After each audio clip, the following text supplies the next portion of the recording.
السلام علیکم ورحمۃ اللہ وبرکاتہ۔ اعوذ باللہ من الشیطان الرجیم، بسم اللہ الرحمن الرحیم۔ رب اشرح لی صدری ویسر لی امری واحلل عقدۃ من لسانی یفقہوا قولی۔ رب یسر ولا تعسر وتمم بالخیر وبک نستعین۔ رب زدنی علما۔ اللہم صلی علی محمد النبی الأمی وعلی آلہ وسلم تسلیما۔ تو آج ہمارا پارہ نمبر 5 سورہ النساء آیت نمبر 87 کمپلیٹ ہو جائے گا انشاءاللہ۔ بسم اللہ الرحمن الرحیم۔ اللہ کے نام سے شروع جو نہایت مہربان ہمیشہ رحم فرمانے والا ہے۔ اللہ ہے کہ اس کے سوا کوئی لائق عبادت نہیں۔ وہ تمہیں ضرور قیامت کے دن جمع کرے گا جس میں کوئی شک نہیں، اور اللہ سے بات میں زیادہ سچا کون ہے؟ پس تم منافقوں کے بارے میں دو گروہ کیوں ہو گئے ہو؟ حالانکہ اللہ نے ان کے اپنے کرتوتوں کے باعث انہیں کفر کی طرف پلٹا دیا ہے۔ کیا تم اس شخص کو راہ راست پر لانا چاہتے ہو جسے اللہ نے گمراہ ٹھہرا دیا ہے؟ اور اے مخاطب، جسے اللہ گمراہ ٹھہرا دے تو اس کے لیے ہرگز کوئی راہ ہدایت نہیں پا سکتا۔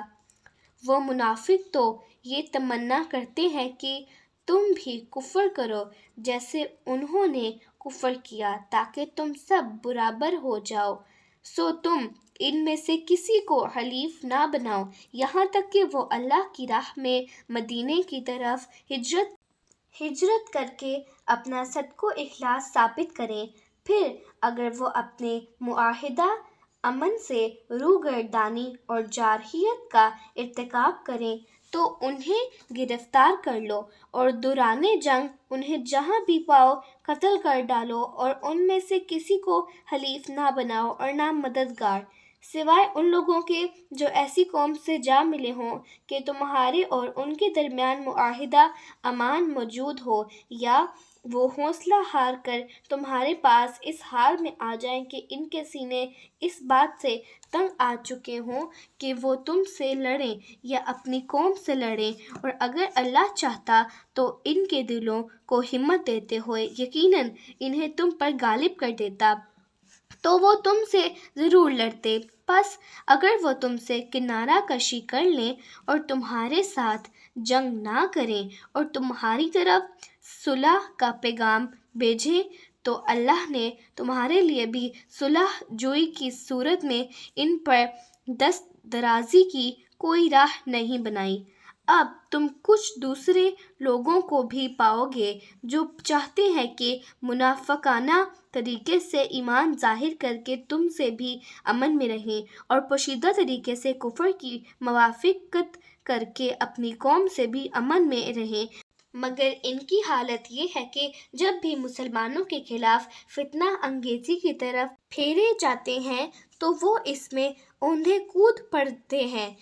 سو اگر یہ لوگ تم سے لڑنے سے کنارہ کش نہ ہوں اور نہ ہی تمہاری طرف صلح کا پیغام بھیجیں اور نہ ہی اپنے ہاتھ فتنہ انگیزی سے روکیں تو تم انہیں پکڑ کر قید کر لو اور انہیں قتل کر ڈالو جہاں کہیں بھی انہیں پاؤ، اور یہ وہ لوگ ہیں جن پر ہم نے تمہیں کھلا اختیار دیا ہے، اور کسی مسلمان کے لیے جائز نہیں کہ وہ کسی مسلمان کو قتل کر دے مگر غلطی سے، اور جس نے کسی مسلمان کو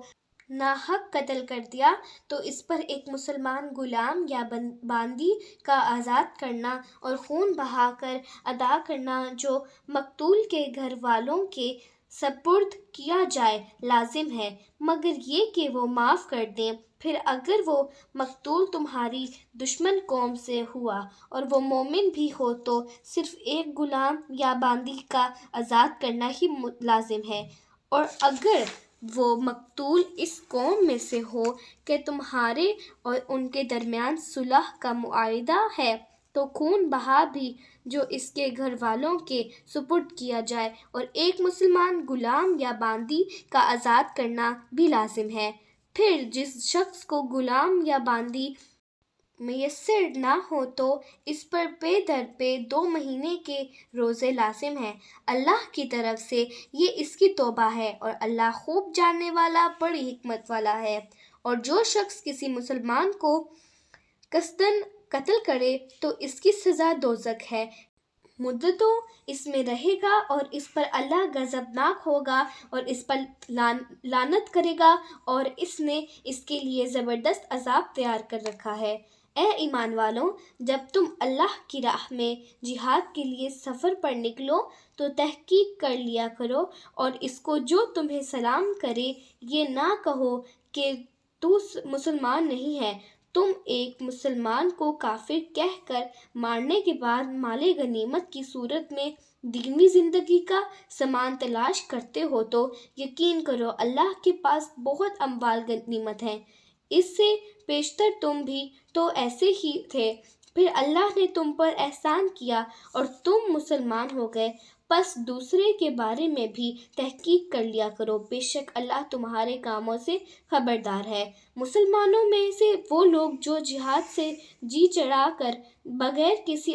عذر تکلیف کے گھروں میں بیٹھ رہنے والے ہیں، اور وہ لوگ جو اللہ کی راہ میں اپنے مالوں اور اپنی جانوں سے جہاد کرنے والے ہیں، یہ دونوں درجہ و ثواب میں برابر نہیں ہو سکتے۔ اللہ نے اپنے مالوں اور اپنی جانوں سے جہاد کرنے والوں کو بیٹھ رہنے والوں پر مرتبہ میں فضیلت بخشی ہے، اور اللہ نے سب ایمان والوں سے وعدہ تو بھلائی کا ہی فرمایا ہے، اور اللہ نے جہاد کرنے والوں کو بحر طور بیٹھ رہنے والوں پر زبردست اجر و ثواب کی فضیلت دی ہے۔ اس کی طرف سے ان کے لیے بہت درجات ہیں اور بخشائش اور رحمت ہے، اور اللہ بڑا بخشنے والا مہربان ہے۔ بے شک جن لوگوں کی روح فرشتے اس حال میں قبض کرتے ہیں کہ وہ کفر و فسق کے ماحول میں رہ کر اپنی جانوں پر ظلم کرنے والے ہیں، تو وہ ان سے دریافت کرتے ہیں کہ تم کس حال میں تھے؟ تم نے اپنے دین اور ایمان کی حفاظت کی، نہ سرزمین کفر و فسق کو چھوڑا۔ وہ معذرتاً کہتے ہیں کہ ہم زمین میں کمزور اور بے بس تھے۔ فرشتے جواباً کہتے ہیں، کیا اللہ کی زمین فراخ نہ تھی کہ تم اس میں کہیں ہجرت کر جاتے؟ سو یہی وہ لوگ ہیں جن کا ٹھکانہ جہنم ہے، اور وہ بہت ہی برا ٹھکانہ ہے۔ سوائے ان واقعی مجبور و بے بس مردوں اور عورتوں اور بچوں کے جو نہ کسی تدبیر پر قدرت رکھتے ہیں اور نہ وہاں سے نکلنے کا کوئی راستہ جانتے ہیں، سو یہ وہ لوگ ہیں کہ یقیناً اللہ ان سے درگزر فرمائے گا، اور اللہ بڑا معاف فرمانے والا بخشنے والا ہے۔ اور جو کوئی اللہ کی راہ میں گھر بار چھوڑ کر نکلے وہ زمین میں ہجرت کے لیے بہت سی جگہ اور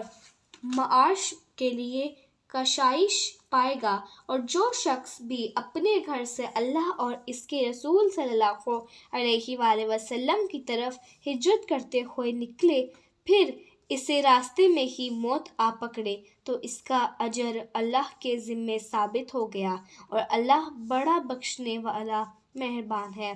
اور جب تم زمین میں سفر کرو تو تم پر کوئی گناہ نہیں کہ تم نماز میں قصر کرو، یعنی 4 رکعت فرض کی جگہ 2 پڑھو، اگر تمہیں اندیشہ ہے کہ کافر تمہیں تکلیف میں مبتلا کر دیں گے، بے شک کفار تمہارے کھلے دشمن ہیں۔ اور اے محبوب، جب آپ ان مجاہدوں میں تشریف فرما ہوں تو ان کے لیے نماز کی جماعت قائم کریں، پس ان میں سے ایک جماعت کو پہلے آپ کے ساتھ اقتداءً کھڑا ہونا چاہیے، اور نہیں اپنے ہتھیار بھی لیے رہنا چاہیے۔ پھر جب وہ سجدہ کر چکے تو ہٹ کر تم لوگوں کے پیچھے ہو جائیں، اور اب دوسری جماعت کو جنہوں نے ابھی نماز نہیں پڑھی آ جانا چاہیے، پھر وہ آپ کے ساتھ مقتدی بن کر نماز پڑھیں، اور چاہیے کہ وہ بھی بدستور اپنے اسباب حفاظت اور اپنے ہتھیار لیے رہیں۔ کافر چاہتے ہیں کہ کہیں تم اپنے ہتھیاروں اور اپنے اسباب سے غافل ہو جاؤ، تو وہ تم پر دفعتاً حملہ کر دیں اور تم پر کچھ مضائقہ نہیں کہ اگر تمہیں بارش کی وجہ سے کوئی تکلیف ہو یا بیمار ہو تو اپنے ہتھیار اتار کر رکھ دو اور اپنا سامان حفاظت لیے رہو۔ بے شک اللہ نے کافروں کے لیے ذلت انگیز عذاب تیار کر رکھا ہے۔ پھر اے مسلمانوں، جب تم نماز ادا کر چکو تو اللہ کو کھڑے اور بیٹھے اور اپنے پہلوؤں پر لیٹے ہر حال میں یاد کرتے رہو۔ پھر جب تم حالت خوف سے نکل کر اطمینان پالو تو نماز کو حسب دستور قائم کرو۔ بے شک نماز مومنوں پر مقررہ وقت کے حساب سے فرض ہے، اور تم دشمن قوم کی تلاش میں سستی نہ کرو۔ اگر تمہیں پیچھا کرنے میں تکلیف پہنچتی ہے تو انہیں بھی تو ایسی ہی تکلیف پہنچتی ہے جیسی تکلیف تمہیں پہنچ رہی ہے، حالانکہ تم اللہ سے اجر و ثواب کی وہ امیدیں رکھتے ہو جو امیدیں وہ نہیں رکھتے، اور اللہ خوب جاننے والا بڑی حکمت والا ہے۔ اے رسول گرامی، بے شک ہم نے آپ کی طرف حق پر مبنی کتاب نازل کی ہے تاکہ آپ لوگوں میں اس حق کے مطابق فیصلہ فرمائیں جو اللہ نے آپ کو دکھایا ہے، اور آپ کبھی بددیانت لوگوں کی طرف داری میں بحث کرنے والے نہ بنیں، اور آپ اللہ سے بخشش طلب کریں، بے شک اللہ بڑا بخشنے والا مہربان ہے۔ اور آپ ایسے لوگوں کی طرف سے دفاعاً نہ جھگڑیں جو اپنی ہی جانوں سے دھوکہ کر رہے ہیں۔ بے شک اللہ کسی ایسے شخص کو پسند نہیں فرماتا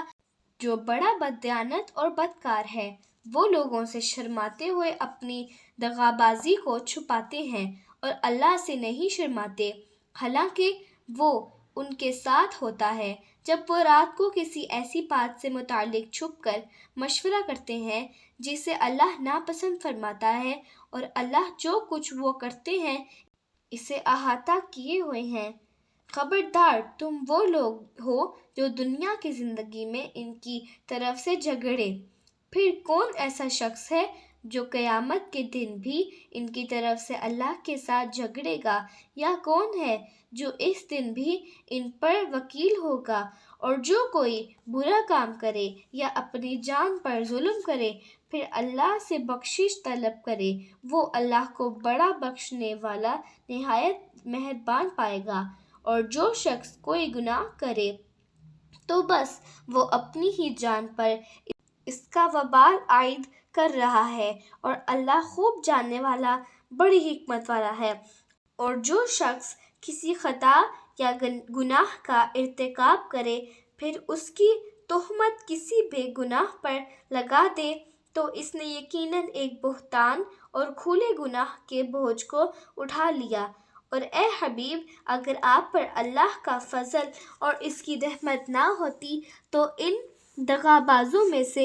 ایک گروہ وہ یہ ارادہ کر چکا تھا کہ آپ کو بہکا دیں، جبکہ وہ محض اپنے آپ کو ہی گمراہ کر رہے ہیں، اور آپ کا تو کچھ بگاڑ ہی نہیں سکتے۔ اور اللہ نے آپ پر کتاب اور حکمت نازل فرمائی ہے، اور اس نے آپ کو وہ سب علم عطا کر دیا ہے جو آپ نہیں جانتے تھے، اور آپ پر اللہ کا بہت بڑا فضل ہے۔ ان کے اکثر خفیہ مشوروں میں کوئی بھلائی نہیں سوائے اس شخص کے مشورے کے جو کسی خیرات کا یا نیک کام کا یا لوگوں میں صلح کرانے کا حکم دیتا ہے، اور جو کوئی یہ کام اللہ کی رضا جوئی کے لیے کر لے تو وہ ہم اس کو عنقریب عظیم اجر عطا کریں گے۔ اور جو شخص رسول اللہ صلی اللہ علیہ وآلہ وسلم کی مخالفت کرے اس کے بعد کہ اس پر ہدایت کی راہ واضح ہو چکی اور مسلمانوں کی راہ سے جدا راہ کی پیروی کرے تو ہم اسے اسی گمراہی کی طرف پھیرے رکھیں گے جدھر وہ خود پھر گیا ہے، اور بالآخر اسے دوزخ میں ڈالیں گے، اور وہ بہت ہی برا ٹھکانہ ہے۔ بے شک اللہ اس بات کو معاف نہیں کرتا کہ اس کے ساتھ کسی کو شریک ٹھہرایا جائے، اور جو گناہ اس سے نیچے ہے جس کے لیے چاہے معاف فرما دیتا ہے، اور جو کوئی اللہ کے ساتھ شرک کرے وہ واقعی دور کی گمراہی میں بھٹک گیا۔ یہ مشرکین اللہ کے سوا محض زنانی چیزوں ہی کی پرستش کرتے ہیں اور یہ فقط سرکش شیطان ہی کی پوجا کرتے ہیں جس پر اللہ نے لعنت کی ہے اور جس نے کہا تھا کہ میں تیرے بندوں میں سے ایک معین حصہ اپنے لیے ضرور لے لوں گا، میں انہیں ضرور گمراہ کر دوں گا اور ضرور انہیں غلط امیدیں دلاؤں گا اور انہیں ضرور حکم دیتا رہوں گا، سو وہ یقیناً جانوروں کے کان چیرا کریں گے اور میں انہیں ضرور حکم دیتا رہوں گا، سو وہ یقیناً اللہ کی بنائی ہوئی چیزوں کو بدلہ کریں گے، اور جو کوئی اللہ کو چھوڑ کر شیطان کو دوست بنا لے تو واقعی وہ صریح نقصان میں رہا۔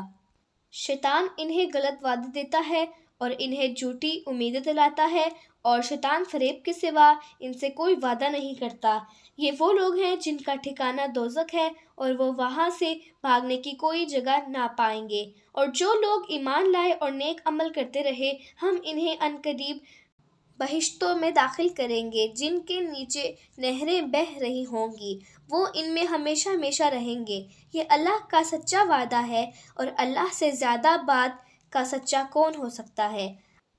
اللہ کا وعدہ مغفرت نہ تمہاری خواہشات پر موقوف ہے اور نہ اہل کتاب کی خواہشات پر۔ جو کوئی برا عمل کرے گا اسے اس کی سزا دی جائے گی اور نہ وہ اللہ کے سوا اپنا کوئی حمایتی پائے گا اور نہ مددگار۔ اور جو کوئی نیک اعمال کرے گا خواہ مرد ہو یا عورت، حالانہ کہ وہ مومن ہیں، پس وہی لوگ جنت میں داخل ہوں گے اور ان کی تل برابر بھی حق تلفی نہیں کی جائے گی۔ اور دین اختیار کرنے کے اعتبار سے اس شخص سے بہتر کون ہو سکتا ہے جس نے اپنا روئے نیاز اللہ کے لیے چکا دیا اور وہ صاحب احسان بھی ہوا اور وہ دین ابراہیم علیہ السلام کی پیروی کرتا رہا جو اللہ کے لیے یکسو اور راست رو تھے، اور اللہ نے ابراہیم علیہ السلام کو اپنا مخلص دوست بنا لیا تھا، سو وہ شخص بھی حضرت ابراہیم علیہ السلام کی نسبت سے اللہ کا دوست ہو گیا۔ اور سب اللہ ہی کا ہے، جو کچھ آسمانوں اور جو کچھ زمین میں ہے، اور اللہ ہر چیز کا احاطہ فرمائے ہوئے ہے۔ اور اے پیغمبر، لوگ آپ سے یتیم عورتوں کے بارے میں فتویٰ پوچھتے ہیں، آپ فرما دیں کہ اللہ تمہیں ان کے بارے میں حکم دیتا ہے، اور جو حکم تم کو پہلے سے کتاب مجید میں سنایا جا رہا ہے وہ بھی ان یتیم عورتوں ہی کے بارے میں ہے جنہیں تم وہ حقوق نہیں دیتے جو ان کے لیے مقرر کیے گئے ہیں، اور چاہتے ہو کہ ان کا مال قبضے میں لینے کی خاطر ان کے ساتھ خود نکاح کر لو۔ اور نیز بے بس بچوں کے بارے میں بھی حکم ہے کہ یتیموں کے معاملے میں اس انصاف پر قائم رہا کرو، اور تم جو بلائی بھی کرو گے تو بے شک اللہ اسے خوب جاننے والا ہے۔ اور اگر کوئی عورت اپنے شوہر کی جانب سے زیادتی یا بے رغبتی کا خوف رکھتی ہو تو دونوں میاں بیوی پر کوئی حرج نہیں کہ وہ آپس میں کسی مناسب بات پر صلح کر لیں، اور صلح حقیقت میں اچھی چیز ہے، اور طبیعتوں میں تھوڑا بہت بخل ضرور رکھ دیا گیا ہے، اور اگر تم احسان کرو اور پرہیزگاری اختیار کرو تو بے شک اللہ ان کاموں سے جو تم کر رہے ہو اچھی طرح خبردار ہے۔ اور تم ہرگز اس بات کی طاقت نہیں رکھتے کہ ایک سے زائد بیویوں کے درمیان پورا عدل کر سکو، اگرچہ تم کتنا بھی چاہو، پس ایک کی طرف پورے ملانے طبع کے ساتھ یوں نہ جھک جاؤ کہ دوسری کو درمیان میں لٹکتی ہوئی چیز کی طرح چھوڑ دو۔ اگر تم اصلاح کر لو اور حق تلفی زیادتی سے بچتے رہو تو اللہ بڑا بخشنے والا نہایت مہربان ہے۔ اور اگر دونوں میاں بیوی جدا ہو جائیں تو اللہ ہر ایک کو اپنی کشائش سے ایک دوسرے سے بے نیاز کر دے گا، اور اللہ بڑی وسعت والا، بڑی حکمت والا ہے۔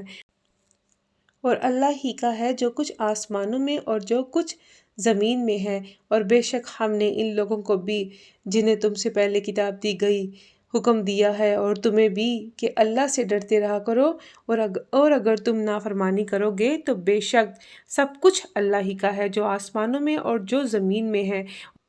اور اللہ بے نیاز اچھی صفات والا ہے۔ اور اللہ ہی کا ہے جو آسمانوں میں ہے اور جو زمین میں ہے، اور اللہ کا کار ساز ہونا کافی ہے۔ اے لوگو، اگر وہ چاہے تو تمہیں نابود کر دے اور تمہاری جگہ دوسرے کو لے آئے، اور اللہ اس پر بڑی قدرت والا ہے۔ جو کوئی دنیا کا انعام چاہتا ہے تو اللہ کے پاس دنیا و آخرت دونوں کا انعام ہے، اور اللہ خوب سننے والا، خوب دیکھنے والا ہے۔ اے ایمان والو، تم انصاف پر مضبوطی کے ساتھ قائم رہنے والے، محض اللہ کے لیے گواہی دینے والے ہو جاؤ، خواہ گواہی خود تمہارے اپنے یا تمہارے والدین یا تمہارے رشتہ داروں کے ہی خلاف ہو، اگرچہ جس کے خلاف گواہی ہو مالدار ہے یا محتاج، اللہ ان دونوں کا تم سے زیادہ خیر خواہ ہے۔ سو تم خواہش نفس کی پیروی نہ کیا کرو کہ عدل سے ہٹ جاؤ گے، اور اگر تم گواہی میں پچیدار بات کرو گے یا حق سے پہلو تہی کرو گے تو بے شک اللہ ان سب کاموں سے جو تم کر رہے ہو خبردار ہے۔ اے ایمان والو، تم اللہ پر اور اس کے رسول صلی اللہ علیہ وسلم پر اور اس کی کتاب پر جو اس نے اپنے رسول صلی اللہ علیہ وسلم پر نازل فرمائی ہے، اور اس کتاب پر جو اس نے اس سے پہلے اتاری تھی، ایمان لاؤ، اور جو کوئی اللہ کا اور اس کے فرشتوں کا اور اس کی کتابوں کا اور اس کے رسولوں کا اور آخرت کے دن کا انکار کرے تو بے شک وہ دور دراز کی گمراہی میں بھٹک گیا۔ بے شک جو لوگ ایمان لائے پھر کافر ہو گئے، پھر ایمان لائے پھر کافر ہو گئے، پھر کفر میں اور بڑھ گئے، تو اللہ ہرگز یہ ارادہ فرمانے والا نہیں کہ انہیں بخش دے اور نہ یہ کہ انہیں سیدھا راستہ دکھائے۔ اے نبی، آپ منافقوں کو یہ خبر سنا دیں کہ ان کے لیے دردناک عذاب ہے۔ یہ ایسے لوگ ہیں جو مسلمانوں کی بجائے جارح کافروں کو اپنا حلیف سمجھتے ہیں۔ کیا یہ ان کے پاس عزت تلاش کرتے ہیں؟ پس عزت تو ساری اللہ تعالیٰ کے لیے ہے، اور بے شک اللہ نے تم پر کتاب میں یہ حکم نازل فرمایا ہے کہ تم سنو کہ اللہ کی آیتوں کا انکار کیا جا رہا ہے اور ان کا مذاق اڑایا جا رہا ہے، تو تم ان لوگوں کے ساتھ مت بیٹھو یہاں تک کہ وہ انکار اور تمسخر کو چھوڑ کر کسی دوسری بات میں مشغول ہو جائیں، ورنہ تم بھی انہی جیسے ہو جاؤ گے۔ بے شک اللہ منافقوں اور کافروں سب کو دوزخ میں جمع کرنے والا ہے۔ وہ منافق جو تمہاری فتح شکست کی طاق میں رہتے ہیں، پھر اگر تمہیں اللہ کی طرف سے فتح نصیب ہو جائے تو کہتے ہیں کیا ہم تمہارے ساتھ نہ تھے؟ اور اگر کافروں کو ظاہری فتح میں سے کچھ حصہ مل گیا تو ان سے کہتے ہیں کیا ہم تم پر غالب نہیں ہو گئے تھے؟ اور اس کے باوجود کیا ہم نے تمہیں مسلمانوں کے ہاتھوں نقصان سے نہیں بچایا؟ بس اللہ تمہارے درمیان قیامت کے دن فیصلہ فرمائے گا، اور اللہ کافروں کو مسلمانوں پر غلبہ پانے کی ہرگز کوئی راہ نہ دے گا۔ بے شک منافق اللہ کو دھوکہ دینا چاہتے ہیں، حالانکہ وہ انہیں اپنے ہی دھوکے کی سزا دینے والا ہے۔ اور جب وہ نماز کے لیے کھڑے ہوتے ہیں تو سستی کے ساتھ محض لوگوں کو دکھانے کے لیے کھڑے ہوتے ہیں، اور اللہ کو یاد بھی نہیں کرتے مگر تھوڑا۔ اس کفر اور ایمان کے درمیان تذبذب میں ہیں، اور نہ ان کافروں کی طرف ہیں اور نہ ان مومنوں کی طرف ہیں، اور جسے اللہ گمراہ ٹھہرا دے تو آپ ہرگز اس کے لیے کوئی ہدایت کی راہ نہ پائیں گے۔ اے ایمان والو، مسلمانوں کے سوا کافروں کو اپنا حلیف نہ سمجھو۔ کیا تم چاہتے ہو کہ نافرمانیوں کی دوستی کے ذریعے اپنے خلاف اللہ کی صریح حجت قائم کر لو؟ بے شک منافق لوگ دوزخ کے سب سے نچلے درجے میں ہوں گے، اور آپ ان کے لیے ہرگز کوئی مددگار نہ پائیں گے، مگر وہ لوگ جنہوں نے توبہ کر لی، وہ سنور گئے اور انہوں نے اللہ سے مضبوط تعلق جوڑ لیا اور انہوں نے اپنا دین اللہ کے لیے خالص کر لیا، تو یہ مومنوں کی سنگت میں ہوں گے، اور عنقریب اللہ مومنوں کو عظیم اجر عطا فرمائے گا۔ اللہ تمہیں عذاب دے کر کیا کرے گا اگر تم شکر گزار بن جاؤ اور ایمان لے آؤ، اور اللہ ہر حق کا قدر شناس ہے، ہر عمل کا خوب جاننے والا ہے۔